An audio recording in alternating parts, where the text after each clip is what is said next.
दोस्तों नमस्कार।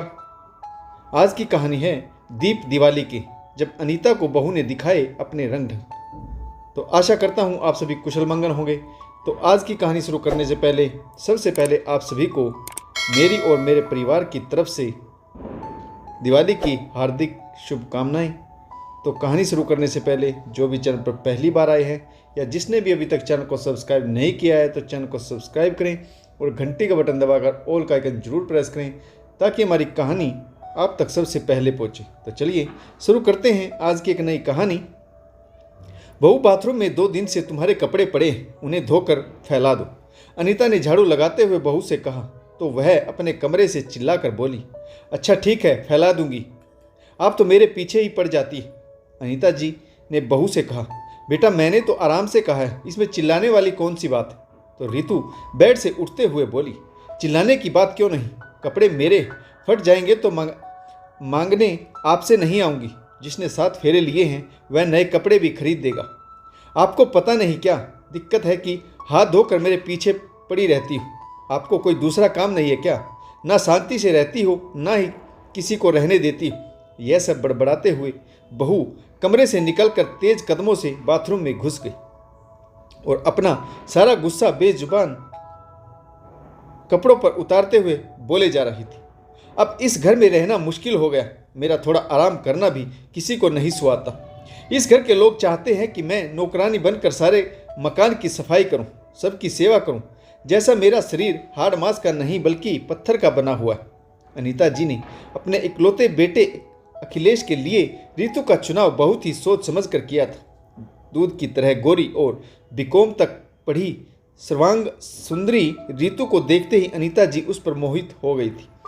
घर आते ही उन्होंने घोषणा कर दी थी कि रितु ही मेरे घर की बहू बनेगी। इस तरह से अनीता ने 2 साल पहले ही अपने बेटे का विवाह रितु के साथ तय कर दिया था। रितु अपने परिवार की बहुत लाडली थी, विशेषकर अपनी माँ की, इसीलिए थोड़ी जिद्दी, अहंकारी और स्वार्थी थी। उसके घर में उसकी माँ का ही एक छत्र शासन था। बचपन से रितु को माँ ने यही पाठ पढ़ाया था कि ससुराल जाने के बाद जितनी जल्दी हो सके अपना अलग घर बना लेना। संयुक्त परिवार में रहोगी तो सास ससुर की सेवा करनी पड़ेगी। वैसे तो अनीता जी के परिवार में किसी चीज़ की कोई कमी नहीं थी, परंतु रितु के परिवार के मुकाबले उनकी स्थिति कुछ कमज़ोर थी। अनीता के पति राम अवतार जी एक कंपनी में अकाउंटेंट थे। वेतन कम था। उसी कम वेतन में उनकी पत्नी अनीता ने अपने घर को बड़े ही सलीके से सजा रखा था। साथ ही अपने इकलौते बेटे अखिलेश को भी उन्होंने अच्छी शिक्षा दिलाई थी। इस समय अखिलेश एक विदेशी कंपनी में प्रोजेक्ट मैनेजर के पद पर कार्य कर रहा था, जिसकी शाखाएं देश भर के बड़े बड़े शहरों में थी। अखिलेश को अक्सर अपनी कंपनी के काम के चलते अलग अलग शाखाओं का दौरा करना पड़ता था। अखिलेश जानता था कि कितनी कठिनाई से उसके मम्मी पापा ने उसे अच्छी शिक्षा दिलाई है, इसीलिए उसका झुकाव हमेशा ही अपने माता पिता और अपने घर की ओर रहता था। वेतन में से कुछ रितु को देकर बाकी पैसा माँ के हाथों में रख देता था। 2-3 महीने रितु ने यह सब सहन कर लिया। अपने ससुराल की हर बात और दिन भर घटने वाली सभी घटनाओं की जानकारी अपनी माँ को याद से दे दिया करती थी और उसकी माँ उसे अपना गुरु मंत्र देना कभी नहीं भूलती थी। करीब 3 महीने बाद रितु ने पहले तो अपने पति पर शासन करना शुरू किया। जब वहाँ पर बात नहीं बनी तो उसने अपनी सास अनीता से बात बात में झगड़ा करना शुरू कर दिया। एक बार तो उसका मुंह खुला तो उसने अनीता जी की हर बात का जवाब पत्थर से देना शुरू कर दिया। अब तो इस घर में हर दिन सास बहू में झगड़ा रहने लगा।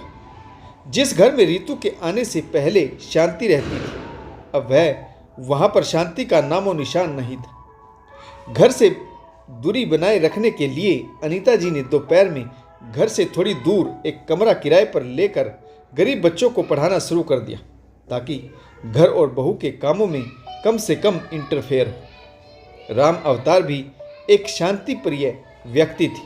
उन्होंने भी बहू से कुछ भी कहना उचित नहीं समझा।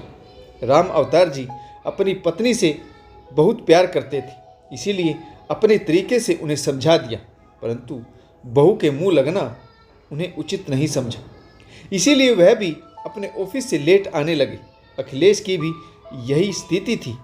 जिस माँ ने तमाम मुश्किलें झेलकर उसे पाला पोसा, पढ़ा लिखा कर इस लायक बनाया कि वह इज्जत की रोटी कमा सके, उसने वह कठोर बातें बोल नहीं सकता था। लेकिन रितु के सामने उसकी हिम्मत नहीं होती थी। रितु दिन प्रतिदिन अखिलेश के कान भरने में लगी रहती कि वह अब इस घर में नहीं रहेगी। उसे या तो वह उसके मायके पहुंचा दे या दूसरा घर मकान किराए पर लेकर रहने को दे दे। शाम को जब अखिलेश ऑफिस से आया तो सीधे अपने कमरे में गया। कमरे में रितु बाल बिखेरे अस्त व्यस्त हालत में गुस्से में बैठी थी। अखिलेश ने उससे पूछा, आज क्या हुआ? इस तरह क्यों बैठी हो? फिर झगड़ा हुआ क्या? रितु ने शेरनी की तरह गुर्राते हुए कहा, और नहीं तो क्या, तुम्हारी माँ मुझसे प्यार से बात करती ही कब है? रितु ने अपने घड़ियाली आंसू बहाने शुरू कर दिए और दोपहर का वृत्तांत नमक मिर्ची लगाकर पति के सामने परोस दिया। पुरुष सब सह सकता है, पर सुंदर स्त्री के आंसू वह सहन नहीं कर सकता। अखिलेश ने भी फौरन अपना निर्णय वहीं पर सुना दिया कि वह कल ही घर छोड़ देगा। यह बात सुनते ही रितु के आंसू कपूर की भांति उड़ गए। सोते जागते रात गुजर गई। सुबह जल्दी उठकर अखिलेश घर से निकला और करीब 2 घंटे बाद घर आकर अपनी माँ से बोला, माँ, मैंने अलग मकान देख लिया है और रितु के साथ उस मकान में रहने जा रहा हूँ। अनीता जी ने कहा, अपने पापा को तो आने दे बेटा, उनसे बात करके चले जाना। अखिलेश बोला, नहीं माँ, अब मैं किसी का इंतजार नहीं कर सकता। हर दिन कलह से अच्छा है कि मैं अलग रहूं। कम से कम इस घर में शांति तो बनी रहेगी। अनीता जी बोली, ठीक है, मैं तुम्हें नहीं रोकूंगी, क्योंकि अब तुम बच्चे नहीं रहे। जैसे तुम्हें ठीक लगे वैसा करो। तुम्हें जिस सामान की जरूरत हो ले जा सकते हो। वैसे भी यह सब कुछ तुम्हारा ही है। यह कहते हुए अनीता जी का दिल बैठा जा रहा था। इकलौता बेटा उन्हें छोड़कर जा रहा था। जैसे तैसे करके अपने आंसुओं को उन्होंने अपने आंचल में छुपा लिया। कुछ देर बाद ही घर के सामने एक छोटा सा ट्रक आकर रुका। साथ में 2 मजदूर भी थे। मजदूरों ने सामान को ट्रक में चढ़ा दिया। आधे घंटे बाद उसी ट्रक में दोनों पति पत्नी बैठकर चले गए।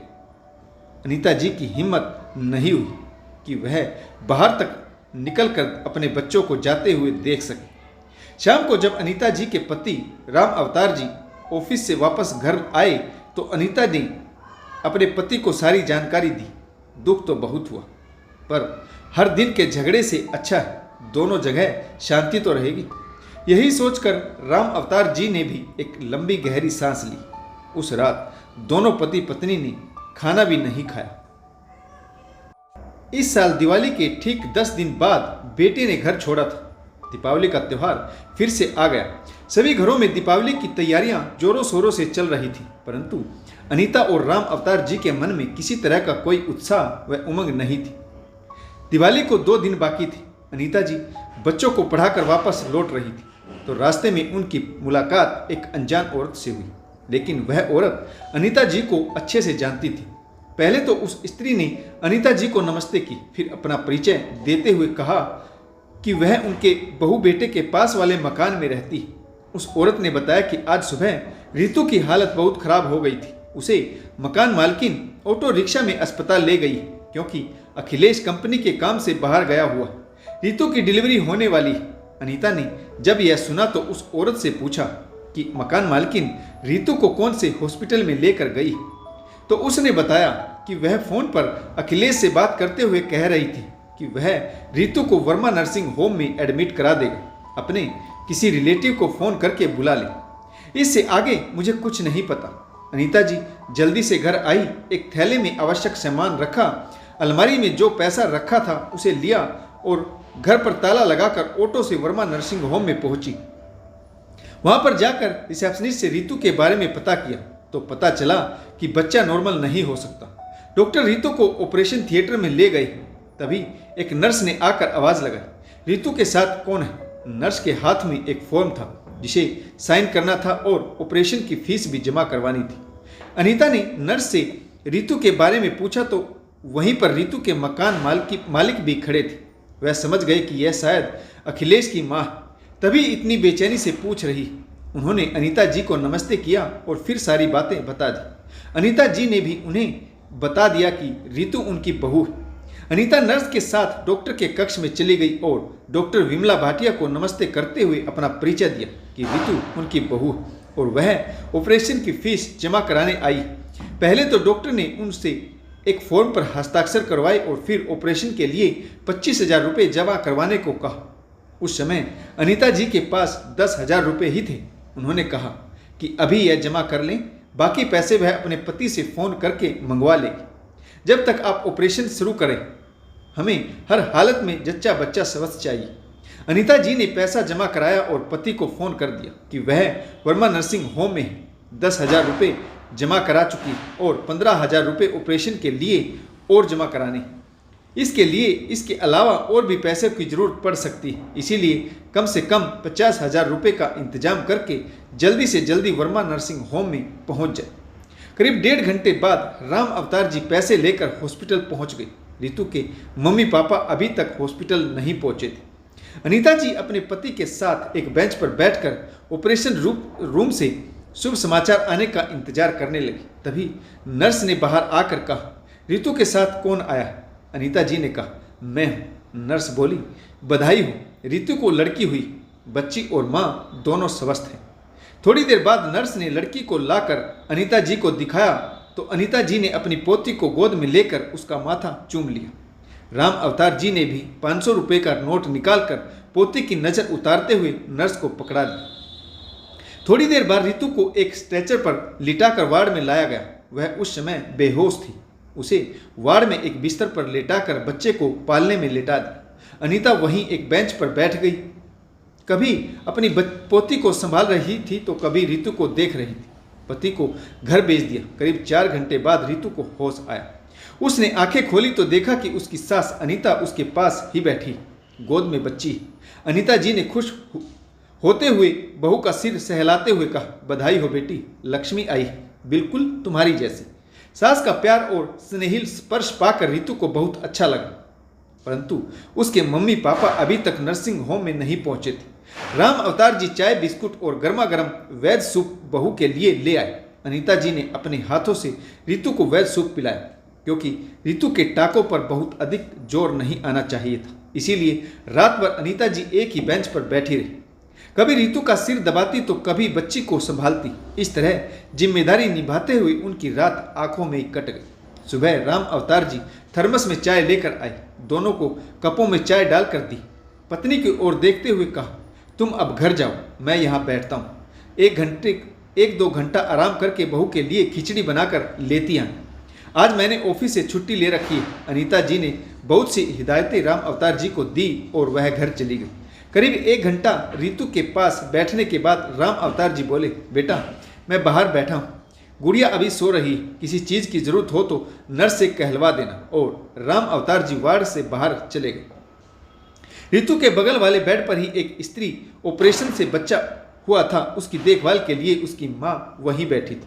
जब राम अवतार जी वार्ड से बाहर चले गए तो उस औरत ने पूछा, तुम्हारे मम्मी पापा बहुत अच्छे स्वभाव के मालूम पड़ते हैं, खासकर तुम्हारी मम्मी बहुत अच्छी है, बेचारी रात भर तुम्हें और तुम्हारी बच्ची को संभालती रही, बेचारी ने नींद की एक झपकी भी नहीं ली। रितु बोली, यह दोनों मेरे मम्मी पापा नहीं, सास ससुर है। औरत का मुंह आश्चर्य से खुला का खुला रह गया और वह बोली, क्या इस दुनिया में ऐसी भी सास होती हैं जो कल से बिना खाए पिए अपनी बहू और पोती को देखभाल कर रही?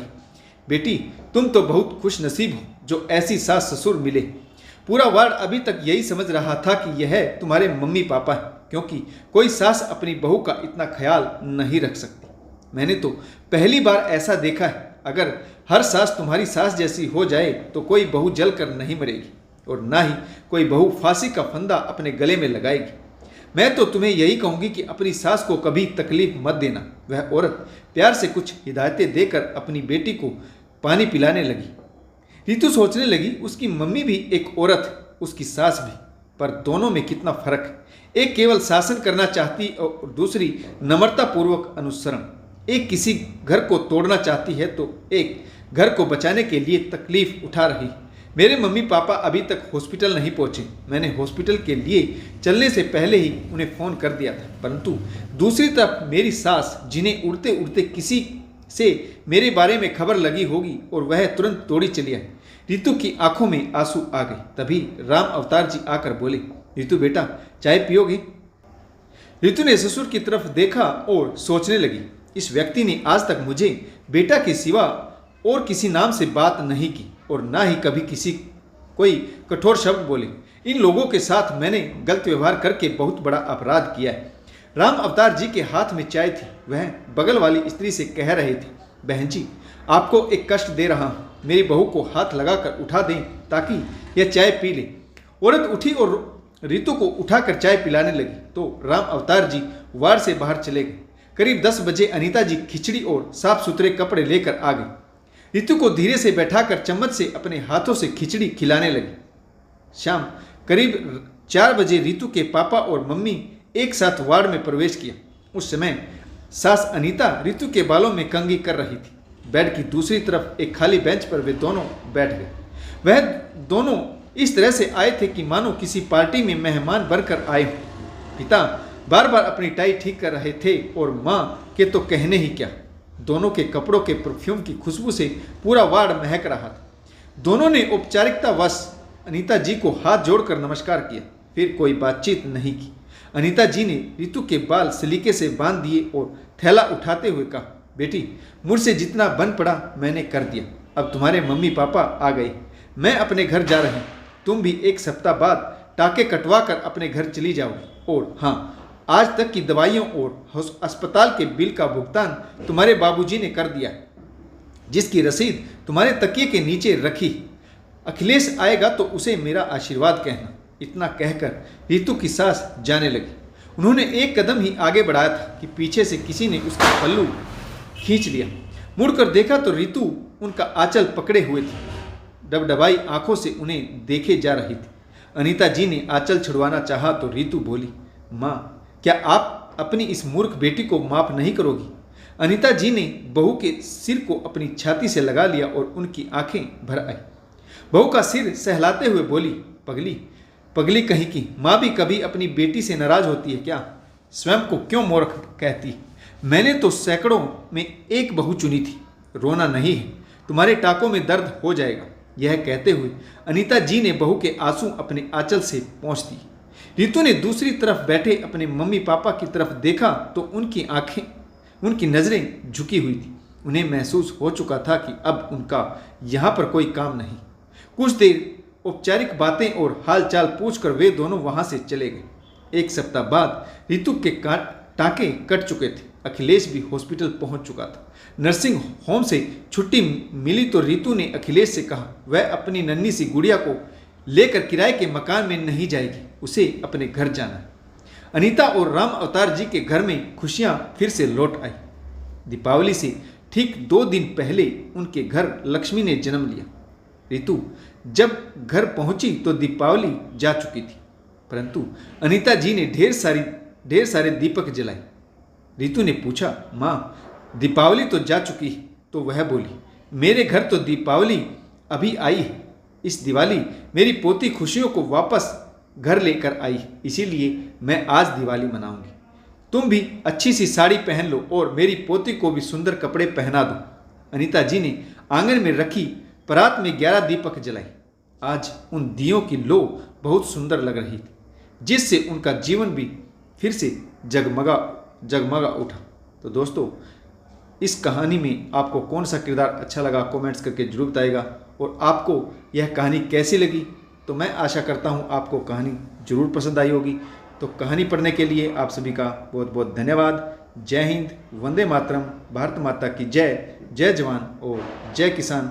एक बार फिर आप सभी को छोटी दीपावली की हार्दिक शुभकामनाएं।